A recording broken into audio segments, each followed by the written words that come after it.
Hey guys, I just want to give an update on the early market.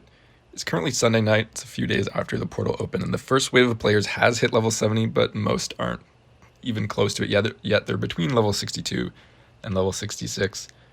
Before I start this video, I want to say that this isn't a list of what to buy. A lot of this is just speculation, and a lot of it is just my own personal thoughts, and some of it might be wrong. So I'm going to do this in the style of my first video and just go through what I'm doing right now and explain what I'm doing and my thought process behind it, but that doesn't mean you just have to follow me blindly, okay? This isn't financial advice. Follow me at your own risk. The early market is really volatile.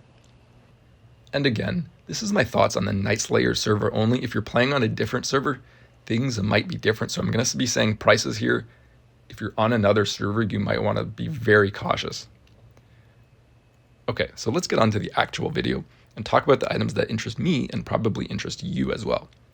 The common quality that they all share is high supply now and high demand later, in addition to constant consumption over the course of the expansion.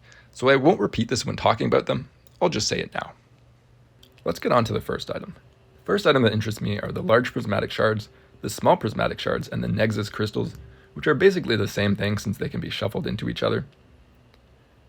There's going to be multiple times when every player on the server needs them at the same time, such as arena seasons and new badge vendors, which is going to make them really volatile, and it's a good volatility for us because it's going to spike in price and we can sell during that time. I think this is really good, but with bots, who knows what the bots get up to, so maybe don't go all in on this. I've been buying the large prismatics at around 7.5 gold, the small prismatics and Nexus crystals around 2 gold. But it does seem like they're going down in price, so I'm just going to continue buying as they keep going down. The next item, again, is a really obvious one. It's the Scroll of Strength 5 and Scroll of Agility 5, and this is the same thing as prismatics. There's a lot of them right now. They're going to be used a lot later. There's a lot of competition for these, though. People are buying them up very quickly, and I've been trying to get them for around 3 gold when I can. The next item I want to talk about is not one item, it's many items. It's all the primals except for Primal Mana, which is still really expensive because most players aren't in Netherstorm yet.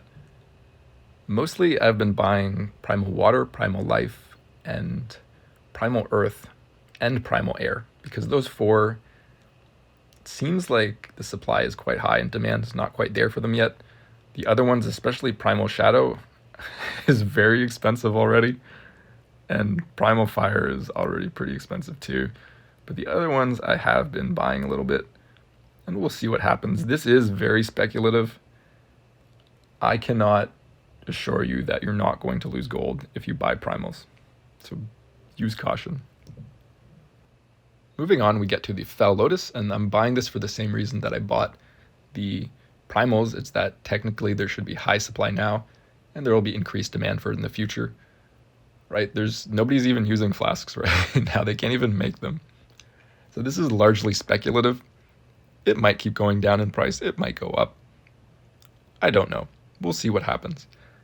Also, worth keeping in mind, this can be botted in instances. Bots will pick up herbing and they'll herb this and they'll get a lot of Fel Lotuses. So it's just something to keep in mind. Moving on, we have flame caps.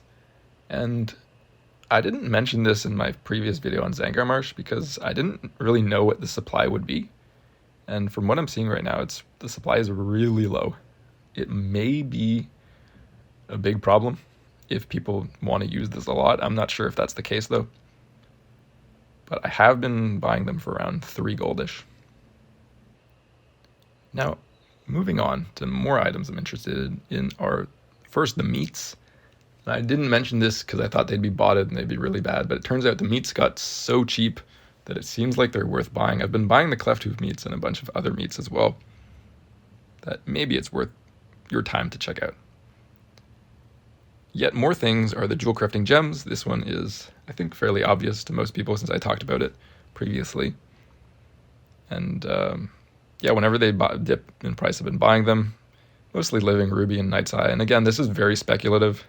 I'm not too confident on making gold here because I'm sure there's a lot of other people doing it as well. But we'll see. We'll see what happens. Now, moving on to one of the main attractions, we have Terocones. And I've been watching this one very closely. The volume on them is insane. Blizz really buffed the spawn rate hard on them. There's so many of them. There's like 7,000 of them on the auction house at all times. It's being overwhelmed. The market's just being overwhelmed with them. I started buying them, and if it continues going down, I'll just keep buying without fighting the direction, which is what I've been doing. I started buying around 2 gold, and right now it's a lot less than that. But I'm just going to be buying all the way down, and we'll see where it ends up. Now the next item is the Shadow Pearl, and I'm buying this. It's, again, largely speculative because I think Jewelcrafting is going to be pretty popular, and a lot of people are going to try to level Jewelcrafting. And these Shadow Pearls really help with skill ups. It's not a very strong argument, but in the worst case scenario, it can be shuffled into large prismatics with an item jewel crafters can make, so the risk seems pretty small. These pearls can be botted pretty hard, and as you can probably feel, I'm really scared of the bots since they don't act rationally. They just do whatever causes them not to be banned, so they can do some really weird things and cause a lot of problems. That actually leads me on to something else. If you guys have seen the bots and you know where they are, please let me know, because it's important that we figure this out fast. Okay. Next we have the Dreadfang venom sacs, and this is something I talked about in one of the previous videos. I've been buying a lot of this at just above the vendor price. I think I've been buying them around like 20 silverish. I think I have a lot. I think I have like 6,000 of them right now. So we'll see how this does. This is used to change your faction with one of those 2 factions in Shatra. And yeah, that's what I've been doing. Though I also want to talk about stuff in the early market that surprised me. The main thing was the Sanguine Hibiscus, because this is something I expected to be very expensive, but it wasn't. It was just really cheap right from the start. And my guess is just because people only did dungeons.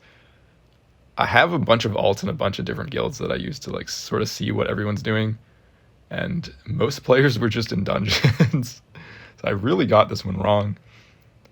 Since these can be turned in all the way to Exalted with Sporgar, this might be worth buying now instead of selling it. I'm not too sure though, so be careful. And remember, there's going to be a lot of protection paladins that want the Sporgar shield whenever they get to level 70. Other things that surprised me was that leather went up way faster than I thought, and I completely missed the boat. I was waiting for it to fall. I was waiting for the bottom, and I completely missed the boat because it went down to 25 silver. And then I'm sure you all know just how expensive leather is right now. It's like 80 silver or 1 gold. So the window to get there was small. Players knew it would get expensive later and just bought really quickly, and I never had time to get on. Thankfully, I did manage to pick up a bunch of Fellhide when it was much cheaper, so there's a small win. Another thing is that light feathers are so cheap right now, and if you're a mage or if you're a priest, probably go to the auction house and pick some up for the entire expansion, because you're never going to get a better deal than now. You could have reagents for your class spells for the whole expansion and into Wrath of the Lich King. I think I saw them for like 60 copper earlier. So just 5 gold will set you up. Also, some of the other stat scrolls are basically free.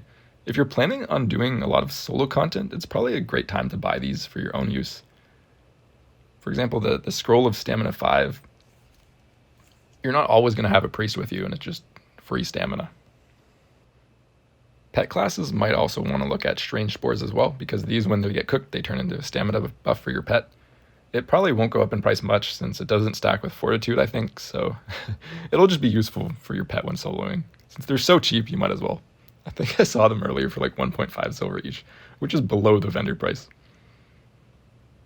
And yeah, that's it with what I'm doing, and I hope you get something out of this. Though I do want to stress that this video is pure speculation, and it is intended for entertainment, so invest at your own risk. A lot of the stuff I talk about here is just my personal opinions, and a lot of them are falling in price right now as we're talking. So just be careful, know what you're getting into. Yeah, that's it. I really do hope you guys get something out of this. Thanks for listening.